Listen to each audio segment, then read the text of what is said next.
Zdravíme všetkých milovníkov domáceho varenia a pečenia. Sme veľmi radi, že sa opäť stretávame pri našom ďalšom videorecepte. No a dnes sme premýšľali, čo by sme mohli ďalšie natočiť, a napadol nás u nás obľúbený koláčik a možno obľúbený aj u vás. A to najmä v čase, keď má prísť nejaká návšteva, ktorý voláme mrkvovník alebo mrkvovníky. No a pokiaľ tá návšteva príde, máme takú skúsenosť, že po tomto koláčiku sa naozaj veľmi rýchlo zapráši a v podstate sa zje do niekoľkých minút. Prečo je to tak, netušíme, možno to bude tým, aký je skvelý. No a teraz si môžete opäť, ak máte chuť, stopnúť video a spísať si jednotlivé suroviny. Aj keď tento recept je pomerne jednoduchý, pretože z tých hlavných surovín potrebujete vždy 250 g, 4 stredne veľké mrkvy, 3 čavé lyžičky prášku do pečiva, 1 vajce, nejaký kyslý džem a samozrejme cukor na posypanie úplne na konci. Začali sme tým, že sme si očistili 4 stredne veľké mrkvy.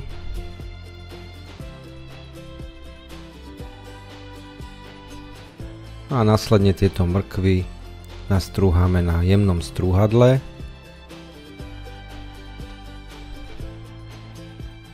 Pekne každú jednu.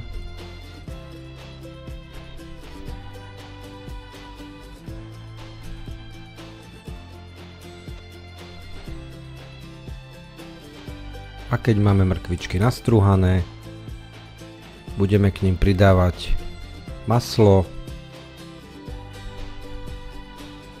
ktoré sme si vybrali vopred, aby malo izbovú teplotu. Ďalej pridáme polohrubú múku,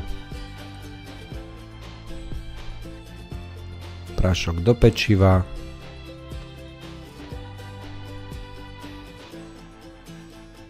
vajce a nasleduje klasická ručná práca. Tak ako pri väčšine našich receptov sa spoliehame na naše ruky. No a z týchto surovín postupne vypracujeme cesto, s ktorým potom budeme ďalej pracovať. Vypracovanie cesta nám zabralo približne 5 minút, čiže nie je to žiadny zdĺhavý proces. Suroviny sa pekne prepoja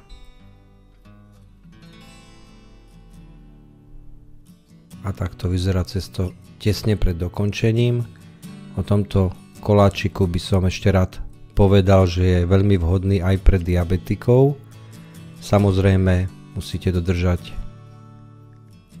dve zásady, a to je tá, že použijete na náplň džem, ktorý neobsahuje cukor, čiže obsahuje nejaké umelé sladidlo. No a druhá zásada je, že na konci mrkvovníky neposypete práškovým cukrom. Ak tieto dve zásady dodržíte, kľudne môžete tento koláč ponúknuť aj ľuďom, ktorí majú problém s cukrom, pretože do samotného cesta sa žiadny cukor nepridáva. Ako ste videli, cesto je už hotové, čiže sme si pomočili dosku. Tak ako vždy urobíme na plechu jemný film z oleja, to len pre istotu, aby sa nič nepripieklo, aj keď cesto obsahuje maslo, takže pripieť by sa nič ani nemalo. No a cesto sme si rozdelili na polovice a každú polovicu tohto cesta vyvaľkáme približne na hrúbku 2 až 3 mm. Presne tak, ako vidíte v našom videu.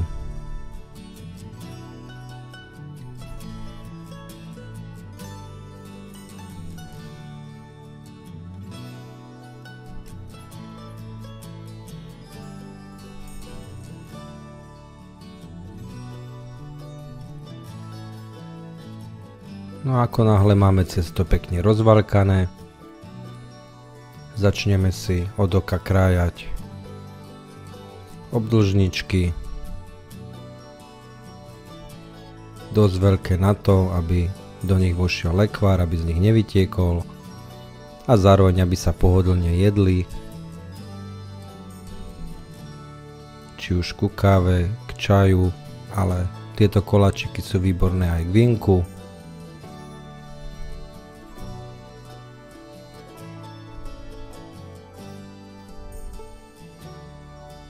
Ako som spomínal, miznú veľmi rýchlo.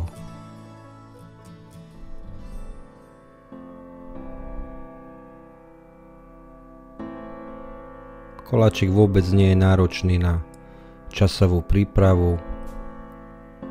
Z tejto dávky zvládnete celý recept hravo do 3/4 hodinky.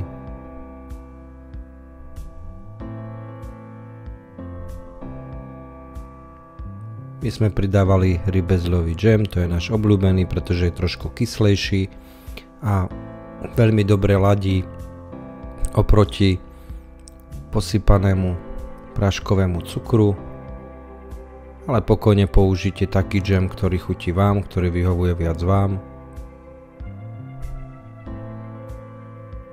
Toto je surovina, ktorá je ľubovoľná. No a keď máme jednotlivé obdĺžniky naplnené, snažíme sa ich zlepiť tak, aby nám džem nevytiekol počas pečenia. Samozrejme stať sa to môže v niektorých prípadoch, ale nie je to žiadna tragédia. Koláčik je potom pekne pripečený a chutí ešte lepšie.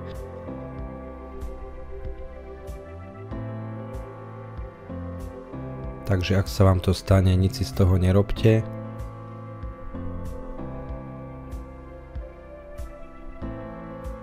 No a takto pekne pripravené mrkvovničky naskladáme na plech.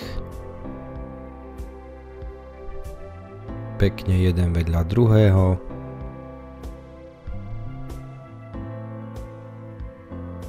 No a budeme to piecť v elektrickej rúre na 200 stupňoch približne 10 minút.